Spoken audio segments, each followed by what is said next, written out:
And welcome into a post-podcast edition. I'm Gavin Spittle of 1053 The Fan. Ooh, what a delicious night. Let's see if I can.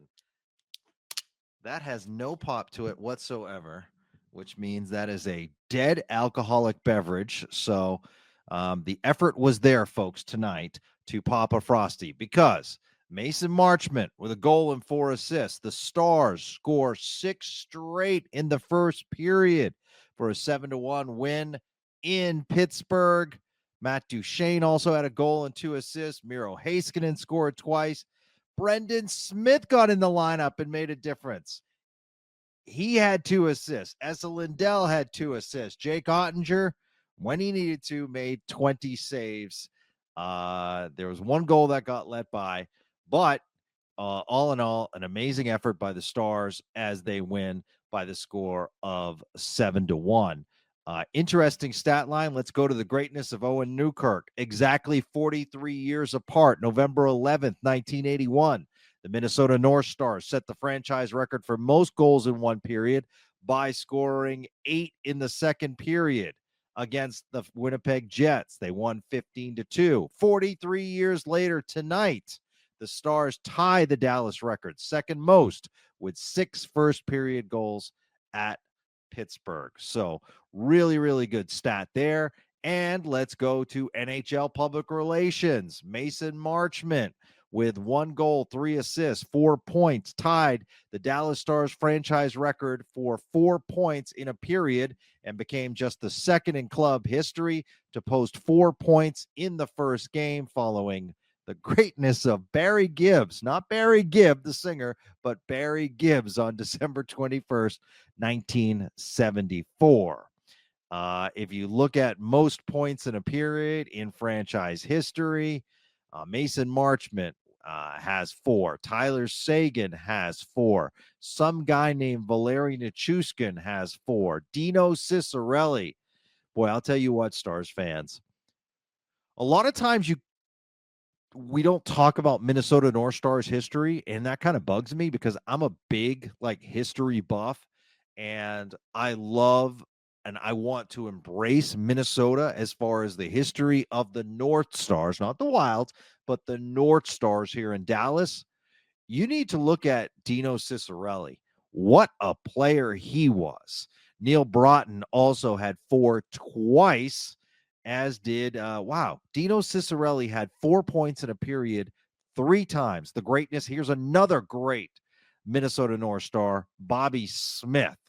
So very, very fascinating. Most points in a period in franchise history. So let's talk about some of the nuances of this big win in Pittsburgh. I am in no way throwing a wet blanket on this effort tonight. The Stars needed a bounce back game after what we saw in Winnipeg, and we got it tonight. That being said, this is a down Pittsburgh Penguins team. You have to play who's on your schedule. And 2 points against the next team on your schedule? Absolutely. But to me, even if you beat Boston at home on Thursday, Minnesota is the test. Because when you beat Minnesota, you beat a team for the first time with a winning record. Does that make sense? I'm not trying to wet blanket this at all. I just want to see a win against a quality opponent. Now, Pittsburgh has really good players and Malkin and Crosby, just some really, really quality players. It's just not coming together for them this year. So the Stars took advantage of it, and that's great. They were terrific getting out of their zone tonight. A lot of odd man breaks coming out of their zone. We were talking about that before the podcast with our producer, Gregory Finley. So a lot of breakouts, a lot of odd man rushes. The passing was crisp. Didn't feel as though they extra pass like sometimes they do. I felt as though the quality of passing was one of the better of the season. You could tell the confidence was high. And, Pittsburgh let in some easy ones. And if that happens, you need to take advantage of it. And the Stars certainly did. Hey, let's give a stick tap to head coach Pete DeBoer. I am not giving up on Matt Dumba at all. But you went from Matt Dumba being a first-line D pairing with Miro Heiskanen to being a healthy scratch. He hasn't been playing that great. Coughed up a puck in Winnipeg that cost you a goal. That happened a couple times recently. Some turnovers. And Pete DeBoer sits him for the night, gives him a rest, and puts Brendan Smith in. I thought Brendan Smith played really well tonight. In fact, let's be honest, every chance Brendan Smith gets to come into the game, he's been really, really good this year. And that goes to Stars' depth. But in the past, maybe if you were making a change coming off the Winnipeg loss, you'd say, you know what? Let's bench Nils Lundqvist. Not the case this year. So Matt Dumba gets the rest, and Brendan Smith comes in, 2 assists, and plays real well. The other aspect we talked about on Spits and Suds, and it came to fruition, is moving up Esa Lindell to that first line pairing with Miro Heiskanen. And boy, Miro Heiskanen had his best game of the season. We were wondering, David and I, if it was going to happen, and Pete DeBoer pulled the string on it. And maybe this is your free Miro moment. Maybe this is what happens. Now, it doesn't matter how down the team is, or it doesn't matter if it's 4 or 5 or 6 or getting that Wyatt Johnston goal at 7-1. The reason that's an important goal is you saw how many posts Wyatt Johnston's been hitting. When one goal goes in, others tend to follow. So that 7th goal, while it might not mean a lot, meant a lot to Wyatt Johnston. He gets off the snide. But that pairing of Miro and Esa Lindell, sure, I would like Miro to be on his strong side, but what I'm getting my best defensive defenseman paired with Miro Heiskanen, which hopefully allows Miro to be more offensively aggressive. The cold's kicking in. And you certainly saw that tonight. What a terrific bounce pass off the boards to Mason Marchment, who threw it back to Heiskanen for the one-timer. So just an all-in-all impressive night for the Stars. I thought all 4 lines played well. I thought everyone played well.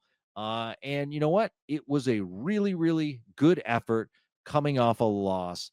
So that's nice. Got to do it again in Boston. And like I said, what's really important is that division rivalry on Saturday in Minnesota. Let's get a big win. So earlier tonight, it was asked on the fan, and I wanted to respond regarding Logan Stankoven and why Logan Stankoven is eligible.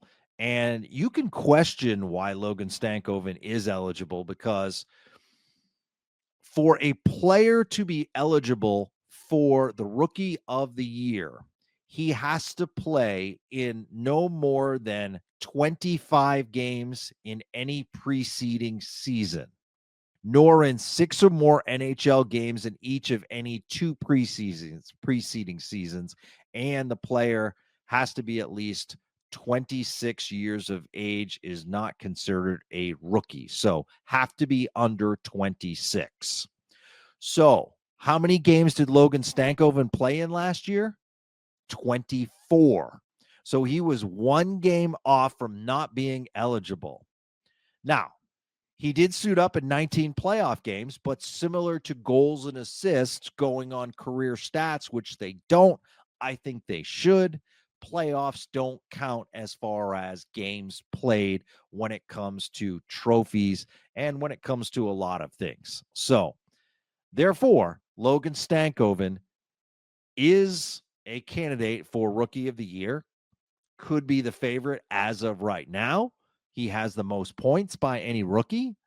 But at the same time, that's the reason. A lot of you have been wondering. And I think the rule should change. My caveat to this rule that I think should be changed is if you play in more than 10 playoff games, you are not eligible for the Calder Trophy. I think that's fair.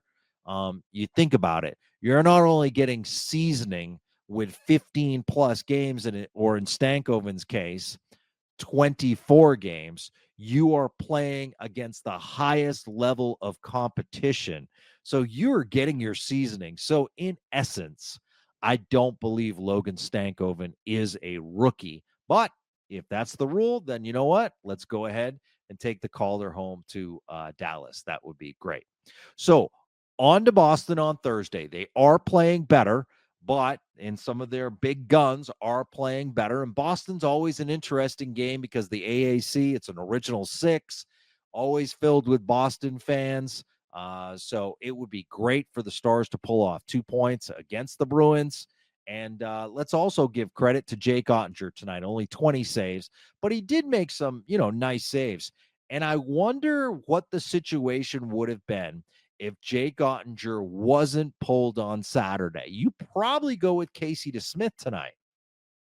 But instead, because he was pulled, he gets more rest. Jake Ottinger plays tonight. I expect Jake Ottinger also to go Thursday, and then I expect him to go Saturday. But we'll see. Maybe DeBoer wants to throw DeSmith in a game, and if there was a game to throw him in, it would be on Thursday against Boston because remember, Jake Ottinger is from the suburbs of Minneapolis, St. Paul. So that is one of the games that he really gets excited to play in. So I'm assuming that Jake Ottinger will go on Saturday night against the Wild. So really appreciate you listening to this quick post pod tonight as the Stars rack up the goals and score 7, in fact. Unbelievable. A touchdown tonight in Pittsburgh and take down the Penguins by the score of 7-1. We got a bunch of podcasts coming up. Hopefully we'll talk to our friends in Boston to preview that game. Also, hopefully we'll catch up with play-by-play voice of the Minnesota Wild this week,